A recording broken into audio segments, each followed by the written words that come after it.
Dry Creek, New Mexico, 1887. The wind blew hard across the tracks, tossing up dirt like a warning. Jesse Colter stood with his hat low, arms folded across his broad chest, boots planted in the dust. The train hissed and squealed into the station, smoke billowing like storm clouds. He didn't want to be here, not to greet a woman he didn't know, not to claim a wife he never asked for. But his sister-in-law, kindly and conniving, had written letters behind his back. Jesse found out too late. And now here he was, face to face with the train, and the woman about to step off it. The passengers scattered onto the platform, travelers, traders, a preacher or two. Then came a woman in a pale blue dress, her gloved hands trembling as she clutched a small suitcase.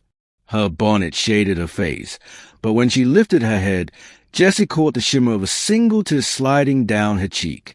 She was heartbreak walking. Her eyes searched the crowd until they found him, tall, rugged, sun-scorched. Jesse didn't move, but something shifted inside him. A crack, maybe. The woman stepped closer, uncertain but proud. "You must be Mr. Colter," she said, her voice soft as river water. "I'm Clara Weston." Jesse removed his hat. Chapter 2. The Stranger in His House.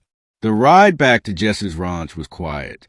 Clara held herself stiff in the saddle, clearly not used to horses, but she didn't complain once. He admired that. When they reached the modest house nestled at the base of Painted Rock Ridge, Jesse dismounted first and helped her down. She looked around at the barn, the corral, the fields, then at him. "Where's your family?" He rubbed the back of his neck. "Gone. My brother died last winter. Wife passed years before. It's just me now. And the land." "And you didn't send for me?" "No," Jesse said honestly. "I didn't." Clara's eyes shimmered again, but she turned her head so he couldn't see. "Then I suppose I'm not wanted." Jesse took a slow breath. "I don't want a wife I don't know. But you came all this way. You'll have a roof and food. And time. We'll see." Chapter 3. The Goal She Carried. Clara kept to herself, working from dawn until dusk. She cooked well, mended Jess's worn shirts, and scrubbed the floors until they gleamed like polished wood in a saloon. But Jesse could tell. She was haunted. Some nights, he'd catch her standing by the window, staring toward the empty desert with a look so sad it hollowed him out. Once, she dropped a plate when thunder cracked, and he found her trembling on the kitchen floor. He didn't press her. Not yet. But one day, when Clara found his mother's old music box in the drawer and cranked it open with a shaky hand, the melody made her cry. Jesse touched her shoulder gently. "You running from someone?" he asked. Clara swallowed hard. "A man named Cyrus Hale. He was set to marry me back in Missouri. My father owed him money, promised me as payment when he couldn't repay. I escaped the night before the wedding. Took nothing but my Bible and one dress." Jesse clenched his jaw. "He hurt you." "He didn't get the chance. But he wanted to." That night, Jesse sat on the porch with his rifle across his knees. Chapter 4. Fire in the Distance. Summer brought drought. The cattle were lean, the creek nearly dry, and tempers in town grew short. Clara proved stronger than Jesse expected. She hauled water without complaint, stitched up a wounded steer when it gored itself in barbed wire, and stood toe-to-toe with the sheriff when he accused Jesse of harboring stolen horses. "You'd know better if you did your job instead of gossiping," Clara snapped.